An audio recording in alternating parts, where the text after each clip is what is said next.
I wasn't aware that something was the problem until I started hearing voices. And I thought the voices were real. They were telling me all kinds of things, and I believed they were true. Oftentimes I got into trouble with the law because the voices were real. When I was in the airport at Charlotte, North Carolina, the voices told me to take my clothes off in the airport. They said, if you do that, they'll put you on the right plane, because I was very confused as to which plane I should take to get back to Florida. So I did. I took all my clothes off and I was taken to jail. I didn't understand when the police would pick me up and take me to jail or the hospital. I was in a jail in Sanford. I was in a jail in Charlotte. I would say most of the time I was either in a jail or the hospital. She'd begin to act peculiar. She didn't pay for a bill at a restaurant. She walked the streets in the middle of the night. She did any type of bizarre behavior, and the police would take her to the hospital. The problem was that every medication had involuntary neuromuscular side effects. And it affected me in every way.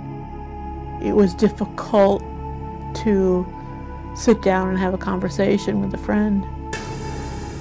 They tried me from one medication to another, and there was no improvement. When she was on her medications, her mind was sharp and clear, but her body would begin to writhe and her face would begin to twitch, and she didn't look like a normal person.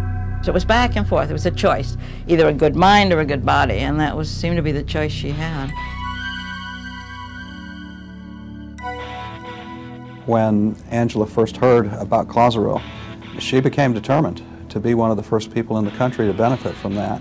And I just was so amazed by the remarkable spirit and determination that she showed in taking charge of her own recovery.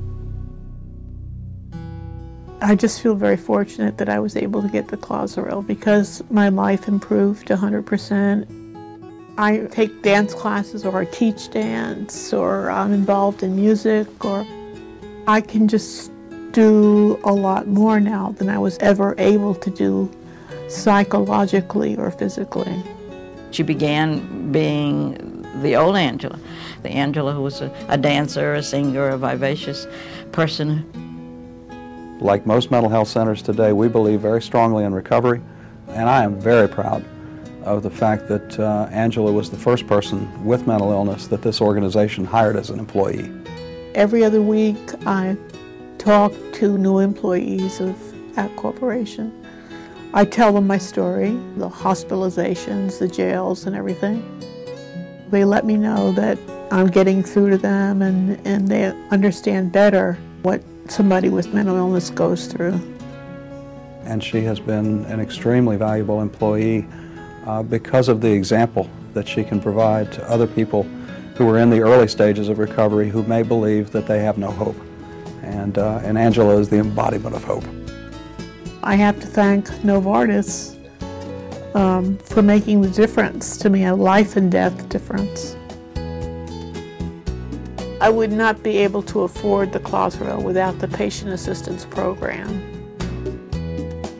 I can't live without it. I mean, I just can't live without it. And it would be a hardship if I had to pay for it. It would be a financial hardship.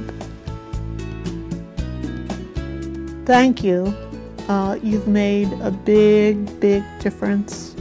I only have one life, so I'm getting back what I had at one time that was mine, my life.